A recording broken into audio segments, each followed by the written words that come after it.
एक बार फिर स्वागत है आपका हमारी स्वास्थ्य विषय चर्चा हेल्थ केयर में। आज का विषय है दमा यानी अस्थमा और एक्सपर्ट हमारे साथ मौजूद है डॉक्टर रविंद्रजीत चोड़िया। सर, जिन लक्षणों की हमने चर्चा की है तो उससे हमको ये तो पता चल गया दमा है, पर अक्सर यहाँ पर जैसा हमारी जानकारी में कि कई बार पेशेंट को इसलिए वो ज़्यादा बढ़ जाता है कि उनको जानकारी का अभाव होता है, वो समझ नहीं पाते हैं कि उसकी तीव्रता कितनी है, सीवियरिटी क्या है। तो हम आपसे जानना चाहेंगे कि अगर अस्थमा जो है भले ट्रीटमेंट चालू हो या नहीं हो तो बिगड़ा कैसे, या इस हल्के शब्दों में पूछना तो उसकी सीवियरिटी हमको कैसे पता चलेगी? सर्वसाधारणतः हम देखते हैं हमारे जो पेशेंट आते हैं सब में पहले तो वो खांसी, श्वास, छाती में जकड़ा हुआ, बार बार खांसी आना, बलगम आना, ये लेके आते हैं। यूजुअली ये पेशेंट ट्रीटमेंट से ठीक होते हैं, लेकिन यदि बीमारी बढ़ती है किसी कारण समझो उनको ट्रीटमेंट नहीं मिली तो उसके बाद में उसको श्वास लेने में दिक्कत बढ़ जाती है। उसमें वीज़, छाती में जो मैंने आवाज़ बताया आपको, वो वीज़ आना चालू हो जाता है। उसका श्वास का जो रेट है जिसको हम टेकेपनिया बोलते हैं, वो 40-45 तक वो रेट ऐसा वो करने देता है। वो सीधा सो नहीं सकता, उसको बैठना पड़ता है। ऐसा बैठने के बाद में उसके जो एक्स्ट्रा एक्सेसरी मसल्स जो है, जो अपने जनरली श्वास लेने में छाती के मसल काम आते हैं, लेकिन यहाँ पे उसका ये स्टर्नोक्लीरोमास्टाइडो गर्दन के जो मसल है ये काम करने लगते हैं। उसका शरीर पूरा काम करने लगता है ऊपर का, और ये छाती में उसको गड्ढे गिरने लगते हैं सब तरफ। ऐसे इतने ज़ोर ज़ोर से श्वास लेता है कि वो गड्ढे गिरने लगते हैं। पहले तो अपने को वीज़ आती है, लेकिन कभी तो देखते देखते वो वीज़ एकदम कम हो जाती है। घर वालों को लगता है कि भाई ये पेशेंट हमारा, इसको श्वास कम हो गया है और इसको अच्छा लग रहा है, लेकिन ऐसा नहीं है। इसको हम साइलेंट चेस्ट बोलते हैं। ये तो और गलत बात है, क्योंकि वो थक गया है, अब वो आगे श्वास नहीं ले पा रहा है। फिर उसके बाद में उसके शरीर में का ऑक्सीजन का प्रमाण कम होता है, जो कि हम पल्स ऑक्सीमीटर से देख लेते हैं। वो ड्राउजी यानी बेहोशी के हालत में आता है, और इसके बाद में भी उसको ट्रीटमेंट नहीं मिली तो वो नीला गिरेगा और वो बेहोशी के मैंने कोमा में जाएगा। इसको हम बोलते हैं रेस्पिरेटरी फेल्यूर। तो ये डेंजरस बात है। तो ये इसकी सीवियरिटी की स्टेप बाय स्टेप मैंने आपको बताया है। इसमें से कुछ भी रहा, बहुत बार पेशेंट क्या करता है कि रात को एक श्वास आया तो 1-2 बार पफ ले लेता है, लेकिन उसको फ़ायदा नहीं हुआ तो पफ पे 8 बार 10 बार लेता है। तो ऐसा ना करे। ऐसे वक्त में इमीडिएटली उसने अपने डॉक्टर को कांटेक्ट कर लेने को। दर्शकों, एक बहुत ही महत्वपूर्ण मुद्दा डॉक्टर रविंद्रजीत चोड़िया जो हमसे शेयर कर रहे हैं कि जिस तीव्रता सीवियरिटी के लक्षणों की इन्होंने चर्चा की, उसे हमें बड़े ध्यान से सुनना चाहिए। एक बहुत बड़ी गलतफहमी है कि जो सीटी की आवाज़ आ रही थी अगर वो कम होते जा रही है और बंद हो रही हैं तो हो सकता है कि रिश्तेदार और घर के लोग बड़े खुश हो जाएं कि ये जो आवाज़ आ रही थी जिससे हमने सीवियरिटी बताई वो कम हो गई, लेकिन ये और ज़्यादा तीव्र हो गई है। और मित्रों, ये जो बीमारी, जैसा आरंभ में डॉक्टर चोड़िया ने हमें कहा कि ये बीमारी या तो रात में या सुबह एकदम सुबह ये ज़्यादा होती है, और यही समय होता है कि जब हम लोग डॉक्टर या दवाखाने तक अप्रोच नहीं कर पाते, पहुंच नहीं पाते हैं। तो बहुत ज़्यादा ज़रूरत है कि हमने इन लक्षणों को काफ़ी गौर से देखना चाहिए। दूसरी महत्वपूर्ण बात जो इन्होंने बताई है कि अगर किसी तरह का कोई ट्रीटमेंट चल रहा है और उस ट्रीटमेंट पर विश्वास और अति विश्वास रखते हुए कि ठीक है अभी ने कुछ देर से असर होगा और कुछ देर से असर होगा, और ये इसकी राह देखते हुए अगर सीवियरिटी तीव्रता बढ़ जाती है तो हो सकता है कई बार स्थिति काबू के बाहर चल जाए। तो बहुत ज़्यादा ज़रूरी है कि ऐसे समय, क्योंकि मरीज़ तो यहाँ पे उसकी हालत बिगड़ रही है तो वो तो कुछ कर नहीं पाएगा, लेकिन रिश्तेदारों ने, घर के लोगों ने इस समय में अपने जो डॉक्टर हैं, ट्रीटिंग डॉक्टर, उनका नंबर लेके रखना चाहिए, इमरजेंसी नंबर लेके रखना चाहिए, और इमरजेंसी साधन की व्यवस्था करनी चाहिए कि तुरंत उसे वहाँ ले जा सके। सर, जैसे हमने चर्चा में आरंभ किया था कि विज्ञान की प्रगति के साथ में इस बीमारी के बारे में काफ़ी संशोधन हुए और उपचार पद्धति में बहुत बड़े परिवर्तन हुए, जिससे हमारे मरीजों को काफ़ी लाभ हुआ है। बतौर एक्सपर्ट आपसे इस उपचार पद्धति के बारे में जानना चाहेंगे। डॉक्टर साहब देखिए, पहले जब हम लोग पढ़ रहे थे, जब हम एमडी कर रहे थे, जब हम ये कर रहे थे, तब हमको सिखाया गया था, तब ये सब इनहेलेशन थेरेपी वगैरह ये कुछ नहीं थी। तब हम लोग यूज़ करते थे डेरिफाइलिन के गोली या इंजेक्शन, स्टीरॉयड के इंजेक्शन या गोलियाँ, लेकिन उसके वो आराम तो हो जाता था, लेकिन हमारे पेशेंट को उसके साइड इफ़ेक्ट्स काफ़ी झेलने पड़े थे। स्टीरॉयड का साइड इफेक्ट आप लोग सभी जानते हैं कि सूजन आ जाना आंख के ऊपर, चेहरे पे सूजन। तो ये सब बातें जैसे जैसे साइंस ने प्रगति की है, अभी जो हमारा अस्थमा का जो ट्रीटमेंट है अभी वो नए सिरे से आ रहा है, नए सिरे से आया है, जिसमें हम बोलते हैं कि this is a inhalation therapy. Inhalation का मतलब ये होता है कि दवाई है और उसकी पाउडर रहता है, वो पाउडर यदि आप मशीन में डालते हो तो वो उसकी वाफ निर्माण होती है और वाफ हम डायरेक्ट मुंह में लेते हैं, तो उसको बोलते हैं इन्हेलेशन थेरेपी। इसके 2-3 तरीके हैं, जैसे कि मैंने यहाँ पे ला के रखा है। एक तो ये बोलते हैं मीटर डोज इनहेलर। इसमें आप देखिए, मैंने पहले इसको हिला लीजिए, उसके बाद में इसको मुंह में पकड़ के दबाइए, ये हवा आ गई। ये हवा आने से, और ये हवा मुंह में ले लीजिए, मुंह बंद रखिए और श्वास अंदर लीजिए। कृपा करके अपना श्वास बाहर मत छोड़िए। ये अंदर श्वास लेना ज़रूरी है ताकि हवा जो या इन्हेलेशन जो है वो आपके छाती में जाने को होना। इसको बोलते हैं मीटर डोज इनहेलर। ये रोटा कैप वाला है, जिसमें जनरली ये कैप्सूल है। कैप्सूल में आप देख रहे हैं इसमें ये दवाई है, पाउडर है। ये पाउडर हम ये मशीन में डाल रहे हैं और मशीन में डालने के बाद में ये कैप्सूल को हमें फोड़ना है। ये रोटा हेलर है, इसमें मशीन में डाल दिए कि ये गोली ये फूट जाएगी। ये फूट गई गोली तो इसको हम वापस फिर श्वास ले सकते हैं इसका। तो इसका ये असर अच्छा रहता है। हरदम इन्हेलेशन लेते वक्त में आपका पूरा श्वास अंदर खींचिए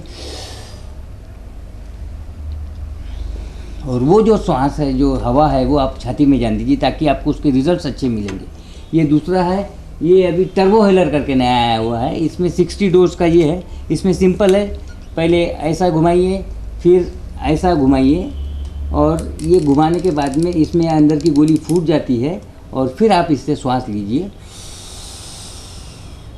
तो इससे आपको आराम गिरेगा। और ये मीटर डोज है, तो इसमें जनरली अभी इसके ऊपर लिखा हुआ है 60, तो जनरली आपने एक डोज ले लिया तो अब वो 160 हो जाएगा, ताकि ख़त्म होने के बाद में आपको पता लग जाएगा कि भाई ये दवा आपकी ख़त्म हो रही है, ये हो रही है।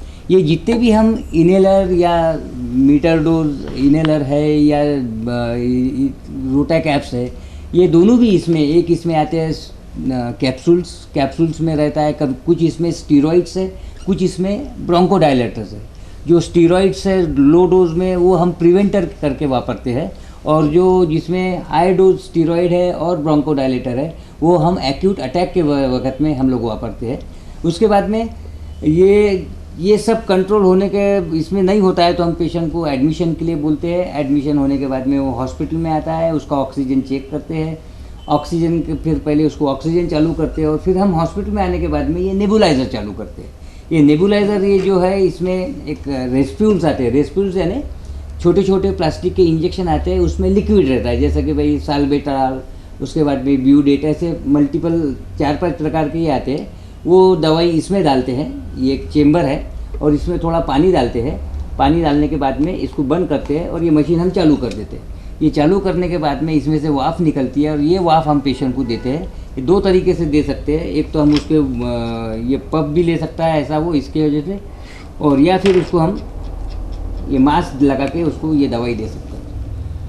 तो इसके रिजल्ट्स हमें बहुत अच्छे मिलते हैं हॉस्पिटल में, और हम ये हॉस्पिटल में ये चीज़ें यूज़ करते हैं। हॉस्पिटल में ये जो बाकी की चीज़ें हम पेशेंट को घर के ऊपर वापरने के लिए बोलते हैं। और अभी इन्हेलेशन थेरेपी का चलन बहुत है। रिजल्ट्स 100% रिजल्ट्स है। पेशेंट हमारे काफ़ी अच्छे हो रहे हैं। इसका दूसरा एडवांटेज ये कि इनका एक्शन लोकल है। जैसे ही हम वो श्वास लेते हैं, श्वास नलिका में वो काम करता है, अपना काम करता है, काम करने के बाद में बाहर निकल जाता है, ताकि इसके साइड इफेक्ट कुछ नहीं है। और जो हम गोली लेते हैं, गोली हमारे पेट में जाती है, पेट में से वो खून में जाए, उसका जो दवाई है वो खून में जाती है। खून में एक बार कोई भी चीज़ गई तो उसका पूरा असर शरीर पे होता है, तो उसके साइड इफ़ेक्ट्स ज़्यादा है। तो ये मैं आपको बता रहा हूँ, क्योंकि इन्हेलेशन थेरेपी ये अभी नई थेरेपी है, और ये यदि आप ये लेते हैं तो इसका रिजल्ट बहुत अच्छे हैं। इवन प्रिवेंशन के लिए भी बहुत अच्छा है। मित्रों, डॉक्टर चोड़िया सर जिस विधि का हमसे उल्लेख कर रहे हैं उसे इन्हेलेशन थेरेपी कह रहे हैं, और जिस लोकल शब्द का इन्होंने उपयोग किया, अगर उसे हम समझाना चाहें कि अगर हमें कहीं चोट लगी और उस पर हम यहाँ मलहम लगा रहे हैं तो सिर्फ यहीं पर उसका असर होगा, बाकी शरीर पर नहीं होगा। उसी तरह से जब ये हम दवाई ले रहे हैं सांस के थ्रू, तो ये जाएगी सिर्फ नली पर और इसका बाकी कहीं पर असर नहीं होगा, तो इसका इफेक्ट भी नहीं होगा और साइड इफेक्ट भी नहीं होगा। और जब ये वहाँ टारगेट पर असर करे तो इसका इमीडिएट असर होगा, जिसकी हमें बड़ी ज़रूरत थी। सर, पर इसके साथ में एक बहुत बड़ी आम धारणा ऐसी जुड़ी हुई है कि एक बार अगर इसका हमने उपयोग शुरू किए तो हमारे जनमानस में ये धारणा है कि फिर शायद इसे लाइफ लॉन्ग यूज़ करना पड़े। कहाँ तक सही है? हाँ, आदत लगने वाली तो कोई बात नहीं है। यूजुअली क्या होता है कि हम जब ये ट्रीटमेंट क्या बोलते हैं इनहेलर हम लोग जब प्रिस्क्राइब करते हैं तो इसमें ऐसा आदत लगने वाली कुछ बात नहीं है। पेशेंट को तो उल्टा अच्छा लगता है। और इसमें एक अच्छी बात यह है कि भाई पहले जैसा अटैक में उसको 3-4 बार पंप लेना पड़ रहा है, तो ये यदि उसका बीमारी कम हुई तो हो सकता है कि 2 बार लेना पड़े। यदि बीमारी अच्छी हो रही है तो उसको 1 ही बार लेना पड़े। और यदि वो बिल्कुल उसको अच्छा लगता है तो डॉक्टर का यदि वो सलाह लेता है तो हो सकता है पंप का लेना भी बंद हो जाए। लेकिन ऐसा कुछ नहीं है कि भाई ये इसको लाइफ लॉन्ग लेना पड़ेगा। इसने लिया तो इसको प्रिवेंशन होना ही है, ये तो मैं निश्चित कहता हूँ। तो दर्शकों, एक बहुत ही सांत्वनाजनक बात हमसे डॉक्टर चोड़िया जी ने कहा है कि जिस इनहेलेशन थेरेपी का उल्लेख हुआ है, अगर उसे सही तरीके से योग्य मार्गदर्शन के तौर पे लिया जाए तो एक पॉइंट ऐसा आ सकता है कि इससे जो पीड़ित मरीज है वो अपनी पूरी तरह से सामान्य लाइफ जी सकता है। और जो जनसामान्य में एक दहशत है, एक जो मन का खौफ है कि एक बार ये दवाई शुरू हुई शायद इसे लाइफ लॉन्ग देना पड़े, तो सर हमसे कह रहे हैं कि नहीं, उल्टा तो इसका डोज और फ्रिक्वेंसी कम होते जाएगी। शर्त एक ही है कि जिस ढंग से बताया जाए उस ढंग से लिया जाए। और ये बात इसलिए भी महत्वपूर्ण हो जाती है कि जिस इनहेलेशन थेरेपी का बड़ों में उपयोग होता है वही इनहेलेशन थेरेपी बच्चों में भी लागू होती है। तो जिस पेरेंट्स के मन में अपने बच्चों के प्रति इतनी आशंका है कि उसके आगे की लाइफ का क्या होगा या इस ट्रीटमेंट का क्या होगा, तो सर ने कहा कि ये बिल्कुल निराधार है, बेसलेस है और इससे किसी तरह कोई घबराहट की ज़रूरत नहीं है। सर, दूसरी आशंका हमारे समाज में जो है कि कुछ ठंडा खाने से या तो दमा होता है या जो दमा का मरीज है उसमें ये दमा बढ़ जाता है। उदाहरण के तौर पर केला, चावल या और कोई ठंडा दही जैसे पदार्थ है वो इन मरीजों ने नहीं खाना चाहिए। आपकी राय में कहाँ तक सही है? डॉक्टर साहब, आपको बोलूँ तो जनरली ऐसा हमने अभी तक तो कहीं पढ़ा नहीं है। हमने अपने किताबों में भी जो टेक्स्ट बुक है रेस्पिरेटरी मेडिसिन के, उसमें भी ऐसा कहीं लिखा नहीं गया है कि भाई ये मत खाइए या ये खाने से ये होगा या वो खाने से वो होगा।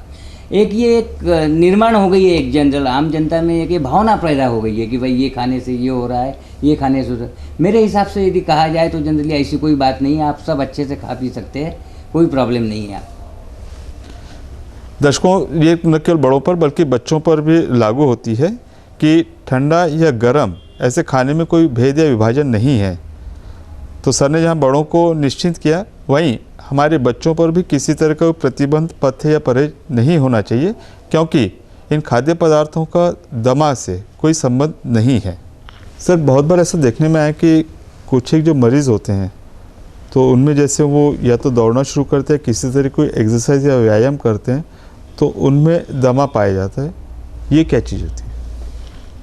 ये एक्सरसाइज इंड्यूस्ड अस्थमा ये नोन है। जनरली बहुत से एथलेट्स में ऐसा देखा गया है कि जनरली उन्होंने यदि भागना चालू किया तो उनको श्वास आना चालू हो जाता है। उसका कॉन्ट्ररी यानी मैं बताऊं कि हम भी यदि भागे तो हमको श्वास आता है, लेकिन हमने यदि थोड़ा आराम कर लिए तो हमारा श्वास निकल जाता है।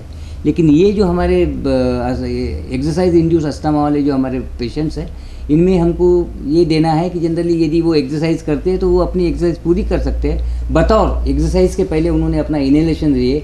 और ऐसे ही हमको कई खिलाड़ी क्रिकेट में भी देखे, हमने कबड्डी में भी देखे कि भाई जो इनहेलेशन लेने के बाद में अपना गेम अच्छी तरह से निभाते और they are all national level के प्लेयर्स है। ये हमने देखा है। तो ये इनहेलेशन थेरेपी का कमाल है कि भाई जनरली इन लोगों को भी उसमें बहुत फ़ायदा है। तो हमारे जो अस्थमा के मरीज़ हैं या उनके जो रिश्तेदार हैं, सर उनको आश्वस्त कर रहे हैं कि सिर्फ उन्हें अस्थमा या दमा है इसलिए उन्होंने किसी तरह की एक्सरसाइज या व्यायाम नहीं करना, ये बिल्कुल गलत है।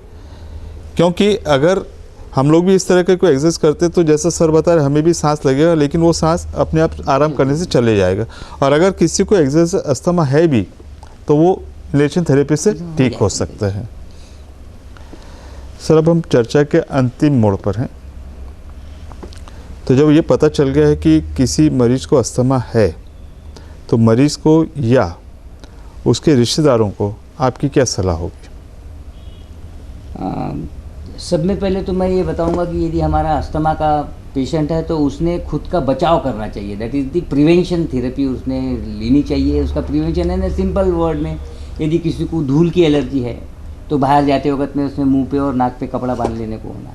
घर में कहीं साफ़ सफाई हो रही है तो वो जो बाइक जो करने वाले जो भी है उनको बोलो कि आप गीले कपड़े से मॉपिंग करो, या फिर वहाँ पे पॉसिबल है तो वैक्यूम क्लीनर से आप करिए।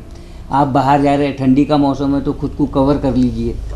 एस्ट्रिंजेंट स्मेल आ रहा है, ये कर रहे तो वो जगहों पे आप जाइए मत। तो बचाव करना आपको बहुत ज़रूरी है। साथ ही साथ अपनी डॉक्टर की सलाह रेगुलर लेते रहो, इनहेलेशन थेरेपी लेते रहो, ताकि आप खुद को बीमारी से बच सकोगे और आप नॉर्मल लाइफ जी सकोगे। मेरा बस कहना यही है कि आपका जो लाइफ है with treatment it should be normal life आप जिए, यही मेरी आपसे मेरी ईश्वर से प्रार्थना है। तो दर्शकों, सबसे पहली चीज़ तो अगर कोई अस्थमा का मरीज़ है तो उसने इस बीमारी को छुपाना नहीं चाहिए, ना इससे कोई लज्जित होना चाहिए। तो अगर कहीं भी अपने नियमित डॉक्टर छोड़ के अगर कहीं जा रहे हैं तो उन्होंने ये चीज़ बतानी चाहिए, और जो ट्रीटमेंट चल रहा है वो अपने साथ में लेके रखें कि इमरजेंसी कब आ जाएगी बोल नहीं सकते हैं। दूसरी चीज़ कि अगर अस्थमा का कोई मरीज़ है और उसे सेंट या धूम्रपान की एलर्जी है तो उसका और साथ में समाज का कर्तव्य होता है इन चीज़ों को टालें। क्योंकि अगर आप अत्तर, सेंट या ऐसी कोई चीज़ लगा रहे हैं तो आप भले उससे एलर्जिक नहीं हो, पर सामने वाला उससे एलर्जिक हो सकता है, उसको तकलीफ हो सकती है।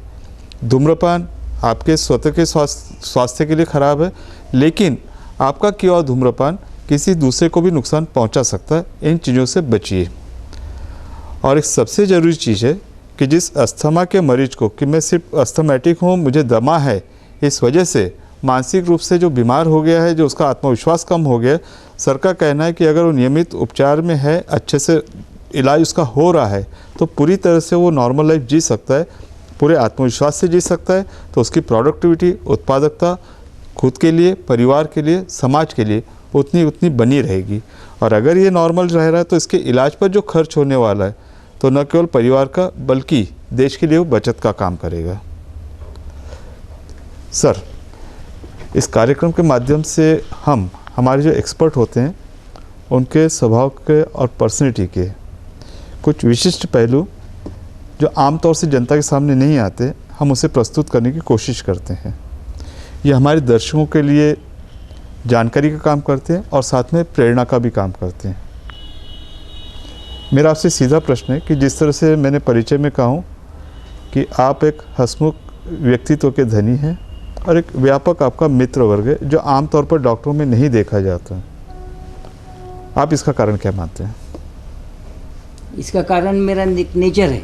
जनरली मैंने कभी जो भी किया है, जिससे किया है, पूरी ताकत से किया है, और मैंने कोई चीज़ के लिए इतना टेंशन ना तो लिया है ना दिया है। हरदम मैं हंसता ही रहा हूँ और मेरे मित्रों का सहयोग बाहर रहा है। घर में मेरा पूरा परिवार मेरे साथ है। तो यही मेरे को कहना है कि भाई जैसे भी रहो, हंसते खेलते रहो। मित्रों, एक बहुत ही सार्थक और पॉजिटिव जिस बात की चर्चा सर ने हमसे शेयर की है कि सर को जिस तरह से मित्रों का और परिवार का सहयोग मिला है और ये उनकी हंसी खुशी का कारण है। मनोविज्ञान कहता है कि पेंडुलम जितना इस तरफ जाता है उतना दूसरी तरफ भी जाता है।